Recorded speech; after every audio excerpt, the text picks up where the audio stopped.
guys, welcome back to the Yarnquisitions Podcast. I'm Celine, and I hope you guys have a drink today. We do fiber arts here, like knitting, crochet,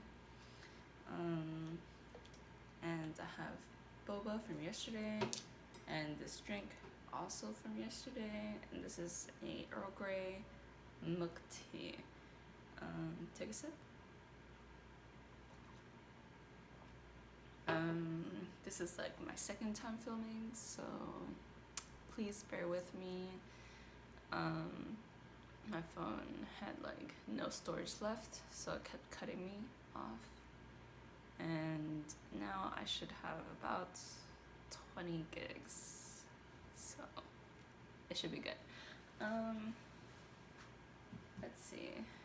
So for what I'm wearing today, it's just a camisole number 4 and knitted in pure silk by KFO, knitting for Olive, in the colorway Dusty Artichoke. Since the last time I washed my camisoles, all of them have been fitting really well. For some reason, I think the strap shrunk or something in the wash, but this is like the 5th washing, so it's like the only time I did it, so I don't really know what's up with that, but I'm glad they don't have to shorten the straps anymore. So there's that.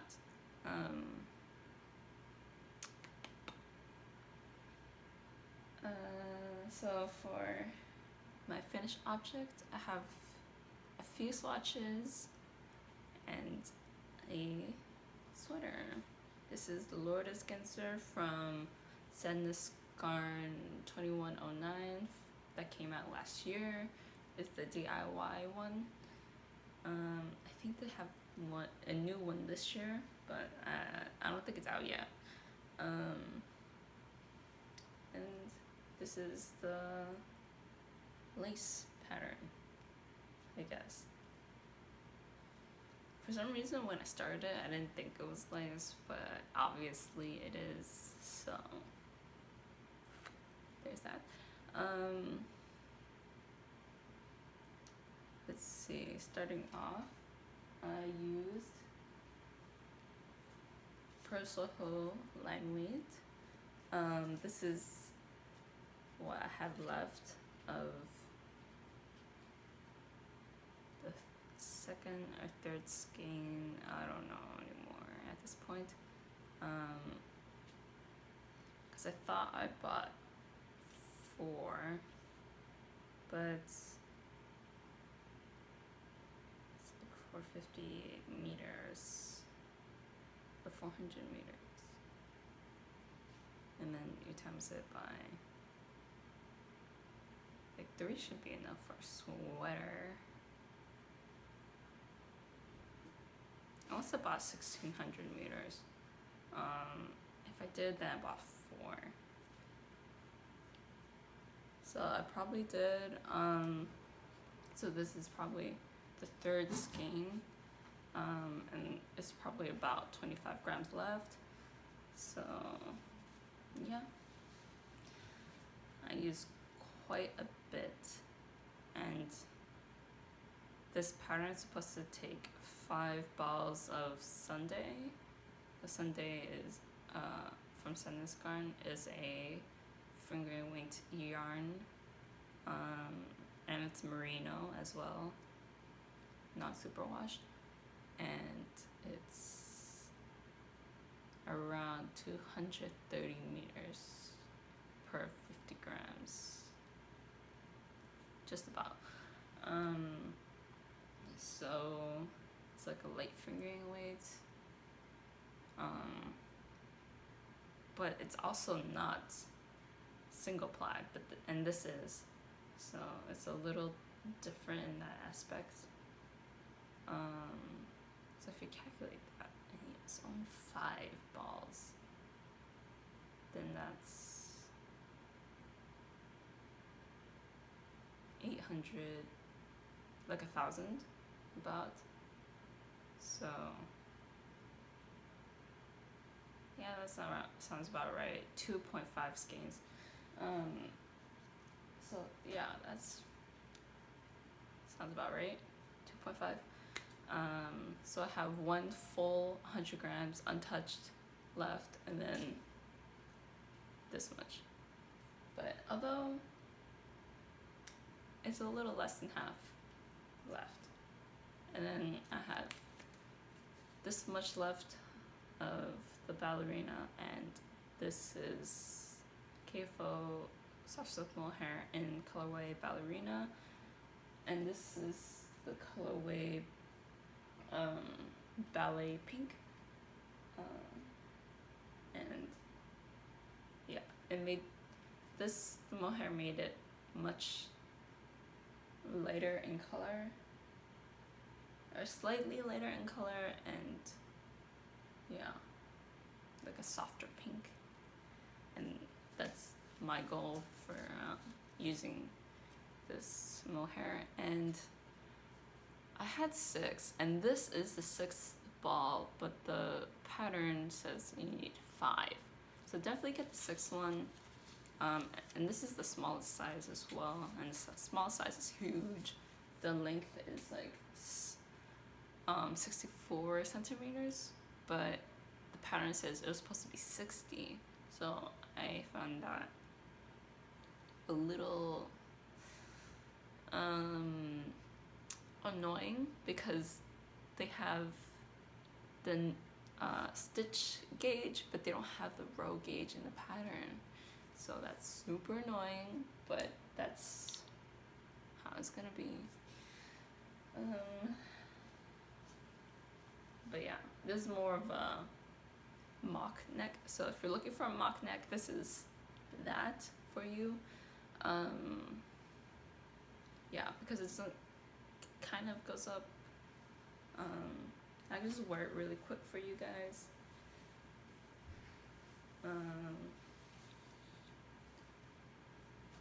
Like it kind of goes up the neck, but it's not tight or anything. So if you're looking for a mock neck, this is it. This is because the base of my neck is right here, and then it only goes like an inch up. Yes, or less than half an inch up your neck. So, and it's not constricting or anything. It's very like loose. So if you're looking for something like this, that's fine. But if you want it shorter, you're gonna have to omit the last chart, this chart. Yeah, and that's like at my shorts level, and this is where like my pants usually sit. So yeah, you definitely have to omit this and then do this, or do the ribbing, I guess. So yeah, that would be the modification. But I do like the sleeves because it goes on my palm a little bit, so I can hold it there if I need to. I mean, I kind of don't need to, but you know, that's just how I like to wear my sweaters. Oops. And because there's so many like yarn overs and eyelets, it's kind of not really like a winter sweater. It's kind of like a fall sweater, and it's good for winters here because it's not that cold, because it doesn't snow because we're coastal, and it can't get that cold because we're coastal. So yeah. Okay, so that's my finished object. Is the lourdes genser. Oh, and for the sleeve, it tells you to knit 2 together on one side and then knit 2 together through the back loop on the other side, but I just did it in the pattern. So if it's purl 2 together, I did that. If it's purl 2 together through the back loop, I did that. And if it's knit together, yeah, you know what I mean. Yeah.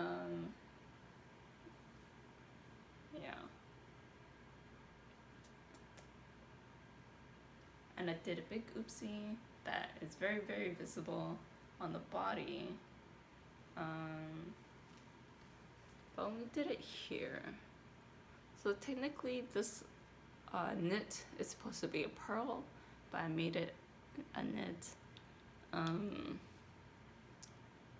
But yeah, that's the only like obvious mistake, because I kind of didn't read what I was supposed to do exactly, because I skipped a line. And if you skip one line in sandnes garn patterns, you like skip a step basically. So yeah, that's what happened. But after this repeat, I read it again, and so you don't see any more obvious lines, I guess, in the rest of the body. But that's like half the body, so oopsies. But yeah. Oh, and another modification I made is this Purl Row, and the fact that this part is knit on the front and the back. I mean, this is the front, this is the back. Yeah. So I made this Purl Row here and here to signify that that's the end of the German short rows. I see where that sits. So it's pretty high up. There's not that many German short rows, honestly. And I made this part a knit because I just don't really like the look of that many purls when I don't have to purl. I just don't like that look. Anyways, I think that's all the modifications I did, and I made a ton of mistakes, but you can't really see them that much because it's only by like one stitch. It's not by like 5 stitches, so that's why you can't see it, and I won't be able to see it either, honestly. So I made this gauge swatch. It was on the needles for a very long time, I think since before summer started, and summer started like in May. So yeah, it's been quite a while. And I made this gauge swatch on 3mm because I wanted to make a close fitted, or closely fitted sweater, so I can wear under other sweaters that are slightly too thin for like winter chill, like the winter breeze, because it's just, we have that here. I don't know what to say, like yeah, we have cold winds year round, so that's why I wanted to make an undershirt basically. And the gauge is like freaking 30 stitches for 10 centimeters or 4 inches.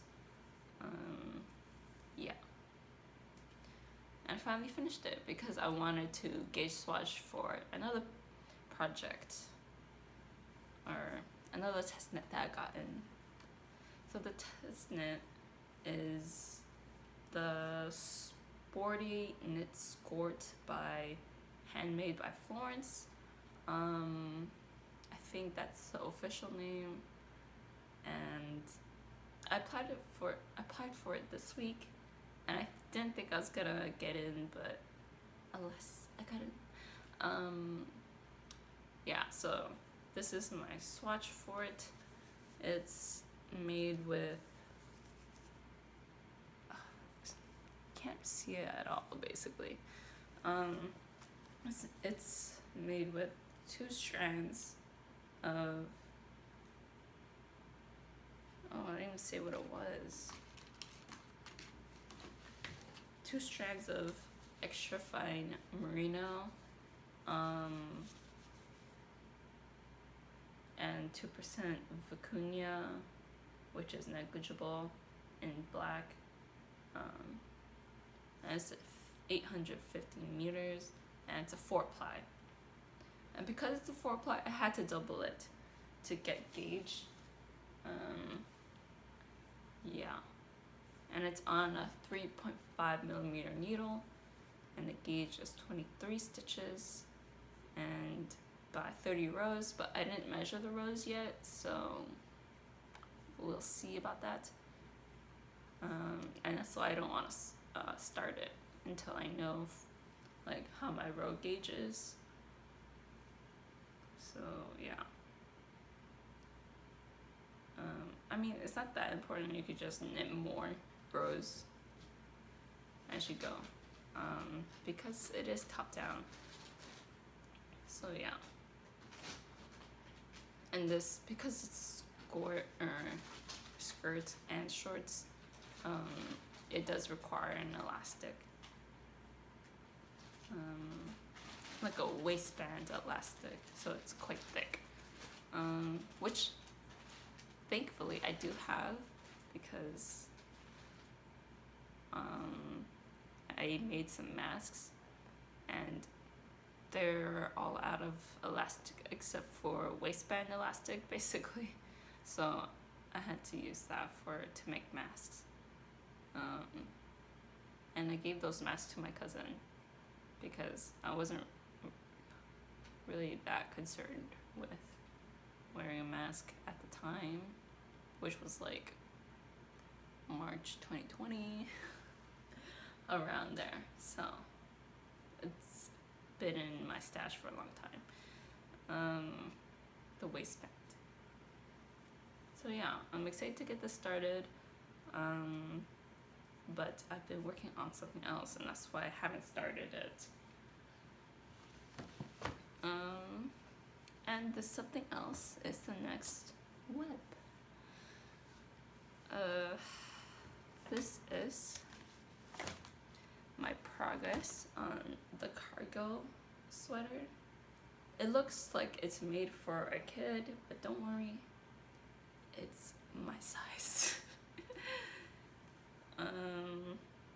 But yeah, it will stretch out in blocking, but right now it's all scrunched up. But yeah, I did do the head test. It does fit over my head, even though sometimes it's like smaller than my hand or the size of my palm, like the neck opening. But yeah, and this looks like it might be too small for my arm, but isn't. Although it like butts up against like my armpit, like a little too close, for my comfort. So hopefully that will block out, or maybe it'll change when I start knitting the sleeves. And I'm at the point where I can start knitting the sleeves because I ran out of yarn from the first ball, and it wasn't even like the full 100 grams because I'm using this and this is 100 grams. But because it was leftovers, or that ball was leftover from another project, it wasn't the full 100. So yeah, and I'm knitting this on 4 millimeters because that's when I got gauge, and a lot of people in this test knit are using like 4.5 and 5 millimeter because they are much tighter knitters than me. Yeah, and that's it just depends. And Rebecca of the Crab Knitting Podcast, she's a loose knitter, and that's why people had to go up needle sizes because we're tight knitters. But yeah, it's coming out really nicely so far.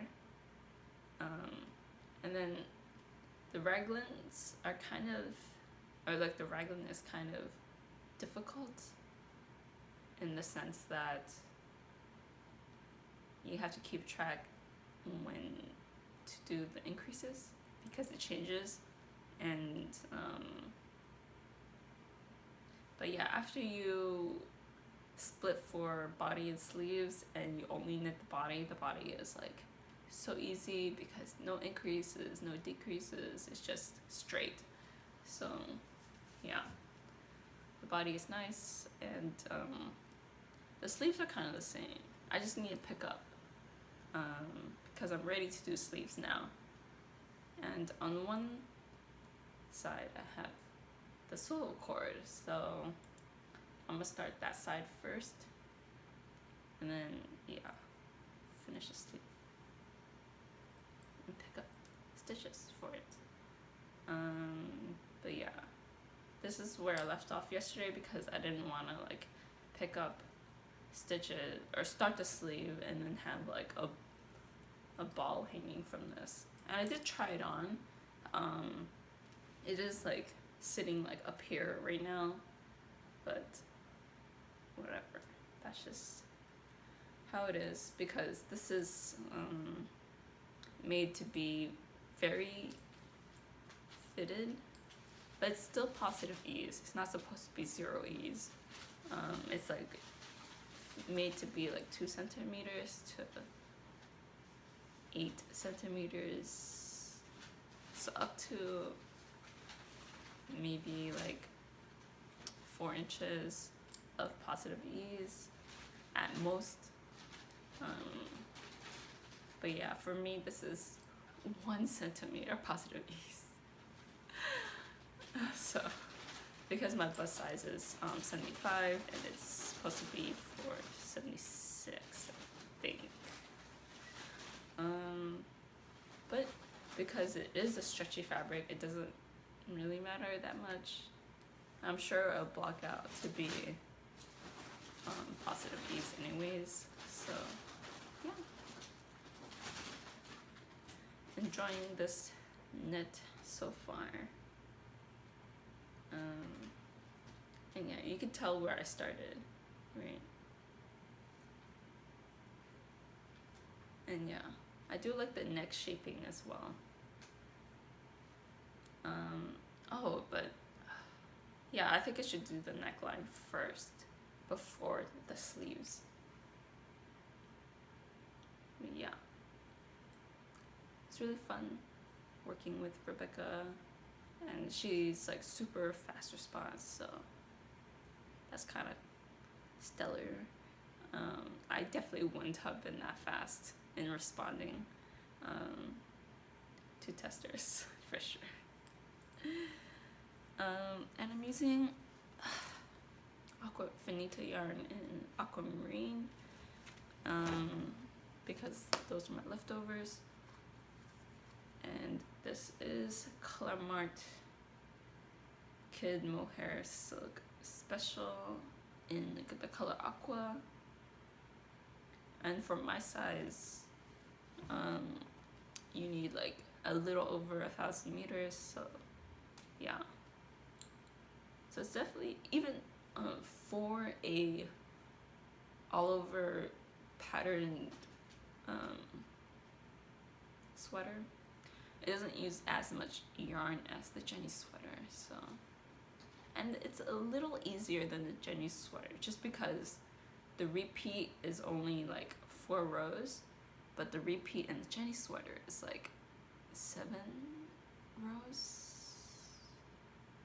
Yes, around 7 rows. So, or rounds. This is 4 rounds, the Jenny sweater is 7 rounds, and in the Jenny sweater I like lose track of rounds so fast. Like, it's pretty, or no, it's a 12 round repeat, I think. Yeah, I think it's 12 rounds. So yeah, the repeat is much faster, so you can keep track much easier on this. So yeah, I'd recommend this sweater over the Jenny sweater just because there's more repeats and there's less rounds per repeat. and the dip stitch is like really, you just have to stay consistent, I think.